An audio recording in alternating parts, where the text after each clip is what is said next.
منحرف ہو گیا۔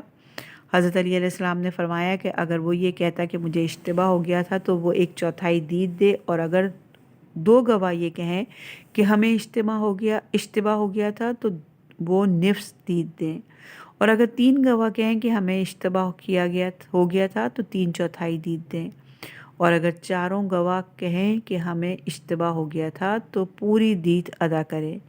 اگر یہ کہیں کہ ہم نے جھوٹی گواہی دی تھی تو وہ قتل کی سزاوار ہوں گے۔ اگر یہ اندیشہ ہو کہ گواہوں میں سے ایک دوسرے کے روبرو گواہی طلب کی گئی تو ایک ہی کی گواہی دوسرے کی گواہی پر اثر انداز ہوگی، تو اس صورت میں گواہوں سے الگ الگ گواہی لینا چاہیے۔ امیر المومنین علیہ السلام ایسے موارد پر گواہوں کو ایک دوسرے سے الگ کر کے گواہی لیتے تاکہ ان کے اتفاق اور اختلاف سے اصل واقعے کی صحت اور عدم صحت واضح ہو سکے۔ چنانچہ ایک شخص سفر میں تھا اور اس کے گھر میں بیوی اور یتیم لڑکی تھی۔ اس کی بیوی کو یہ خیال ہوا کہ کہیں اس کا شوہر اس لڑکی سے عقد نہ کر لے۔ اس نے نشاور چیز اس لڑکی کو پلائی اور اپنی چند ہمسائیوں کی مدد سے اس کی بکارت زائل کر دی۔ جب اس کا شوہر سفر سے پلٹا آیا تو اسے بتایا کہ یہ لڑکی فعل بد کی مرتکب ہوئی ہے، اور اپنی شریک کار ہمسائیوں سے بھی کہلوایا۔ اس شخص نے یہ معاملہ حضرت عمر کے سامنے پیش کیا مگر وہ کوئی فیصلہ نہ کر سکے، اور یہ کہا کہ اس کے بارے میں حضرت علی علیہ السلام سے دریافت کیا جائے۔ چنانچہ آپ کی طرف رجوع کیا گیا۔ آپ نے اس عورت کو بلا کر پوچھا کہ تیرے پاس اس الزام کا کیا ثبوت ہے؟ اس نے اپنی ہمسائیوں کو گواہی کے لیے پیش کیا۔ آپ نے انہیں ایک دوسرے سے علیحدہ کر کے ان میں سے ایک کو طلب کیا اور اس سے کہا کہ اگر تو نے صحیح واقعہ نہ بتایا تو میری تلوار سے بچ نہ سکے گی۔